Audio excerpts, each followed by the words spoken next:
Het jaarlijkse concert van het Vennerijs Mannenkoor werd dit jaar een week voor Kerstmis in de evenementenhal gehouden.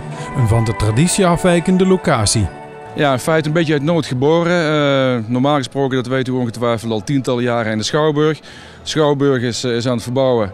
Ja, niemand kon ons de garantie geven dat rond de 17e, 18e december de Schouwburg beschikbaar zou zijn. Dus eigenlijk uit nood geboren zijn wij naar een andere locatie gaan kijken.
Normaal gesproken altijd redelijk traditioneel. Nieuwe setting, dachten wij, nou gewoon nieuwe locatie, nieuwe setting. Dus we gaan er een bromsachtig concert van maken. 100 jaar geleden, in 1909 zijn wij begonnen, dus we zijn nog niet zo ver. Dus puur gewoon een traditioneel jaarlijks terugkomend fenomeen. Bij dit concert was de bekende musicalster, presentatrice, danseres en zangeres Kim Lian van der Meij een van de gasten. En zij zong een aantal bekende nummers.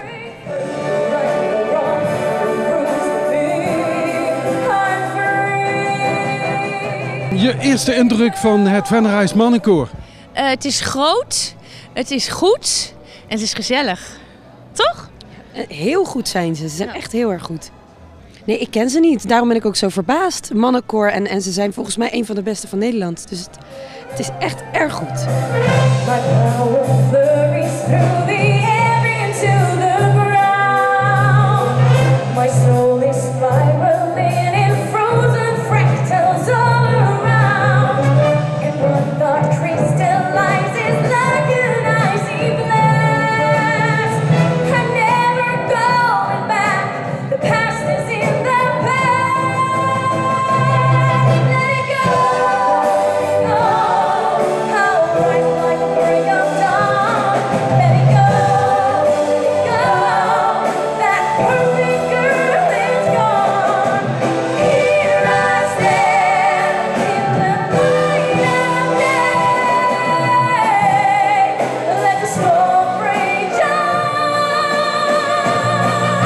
En zo waren er nog veel meer bijzondere gasten als Nart Reinders, David en Chef Jansen, Jacqueline Feyenoord, Don Mulders, Blind Beggar en niet te vergeten de Beatles, hoewel uitgedost als natuurlijk niet de echte. Ronald, hoe zijn jullie hierbij terechtgekomen? Ik zag een advertentie volgens mij in de lokale media en ik denk, ja, dat is gewoon heel leuk. Beatles ben ik een grote fan van. En ik heb al gezongen in een popkoor in Delft. En ja, ik denk van, dat vind ik gewoon leuk. Hoe vaak hebben jullie gerepeteerd, hè? We hebben 4 keer gerepeteerd en vanmorgen hebben we de generale repetitie gedaan. Dus ja, het is goed gelukt. Ja.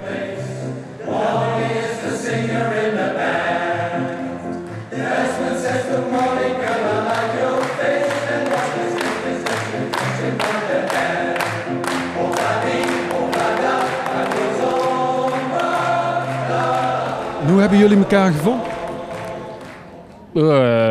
Ja, hij kan bij mij, ga je mee, lekker een gezelligheidsorkestje beginnen met Vennerijs Mannenkoor. Ja, dat is gezellig. Nou, ik zag het in de krant, wij zijn broers en ik probeer hem even over te halen om te kijken of dat we er samen aan mee kunnen doen. En nou alleen maar zingen nog? Ik ga er nog van genieten, ik ga het zien gebeuren. Let it be, let it be, let it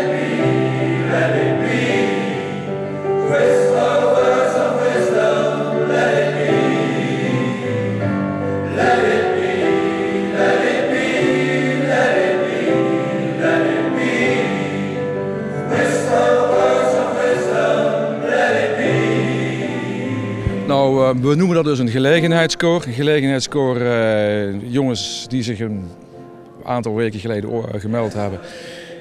3-4 keer separaat gerepeteerd hebben. En die, nou, zoals je net gehoord hebt, gewoon een mooie Beatle-medley ten gehoor gebracht hebben.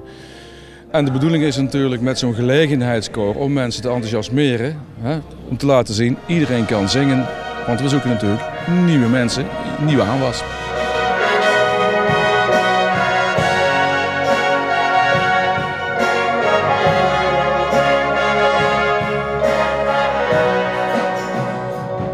Ja, Philips Harmonie is, daar hebben wij een goede relatie mee. Die hebben al een 3-tal jaar geleden met ons opgetreden. Er is een hele hechte warme band ontstaan. En, nou, ik heb Philips benaderd van jongens en meisjes, hebben jullie zin in een promsachtig concert? En al werd, binnen een dag kreeg ik een telefoontje van het bestuur heeft meteen ja gezegd.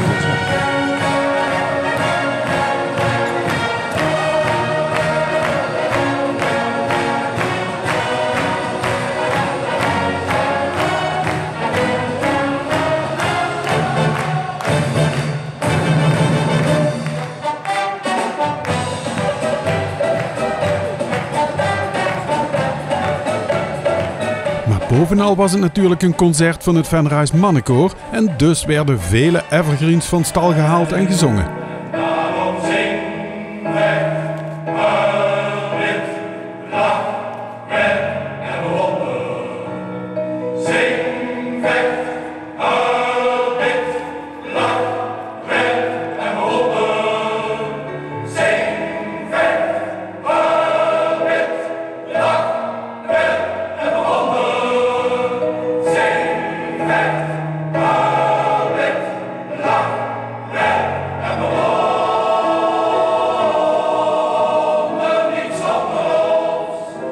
Nou, kerstliedjes hebben we nooit gedaan. Er staat ook uiteraard in het programma staat gewoon Pop Meets Classic. En daar staat met een vleugje kerst. Dat betekent dat wij de laatste nummers traditioneel altijd afsluiten met een aantal kerstnummers.